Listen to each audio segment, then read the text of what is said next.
சொல்லும் வெல்லம் நம்மளுடைய பெருமைக்கும் நம்மளுடைய சிறுமைக்கும் எது காரணம்னா அதுதான் நம்ம பண்ற செயல்கள்.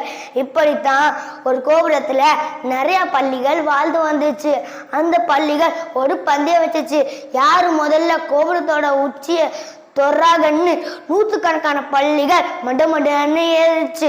சில பள்ளிகள் நம்ம கீழே விழுந்துருவோமோ அப்படின்னு பயந்துக்கிட்டு பந்தயத்தை விட்டு விலகிடுச்சு. சில பள்ளிங்க நம்ம சாக போறோமோ அப்படின்னு பயந்துக்கிட்டு பந்தயத்தை விட்டு விலகிடுச்சு. ஆனா ஒரே ஒரு குட்டி பள்ளி மட்டும் மூச்சை நல்லா பிடிச்சுக்கிட்டு கோபுரத்தோட உச்சியை நோக்கி போயிட்டே இருந்துச்சு. கீழே உள்ள பள்ளிகள்லாம் அந்த குட்டி பள்ளியை பார்த்து சொன்னுச்சு, டேய் உன்னால ஏற முடியாதுடா, நீ கீழே இறங்கிடு, நீ சாக போற அப்படின்னு சொன்னுச்சு. அதை காதுல வாங்காம அந்த குட்டி பள்ளி கோபுரத்தோட உச்சிய தொட்டுருச்சு.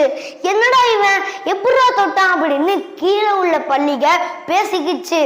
அப்ப அந்த குட்டி பள்ளியோட அண்ணன் சொன்னா, என் தம்பிக்கு காது கேட்காது அப்படின்னு சொன்னா. இப்படித்தான் நம்ம வெற்றியை நோக்கி போகும்போது நம்ம வெற்றியை பொறுக்க முடியாம சில பேர் நம்மள மோசமான வார்த்தைகளால பேசுவாங்க. அதை நம்ம காது கொடுத்து கேட்க கூடாது.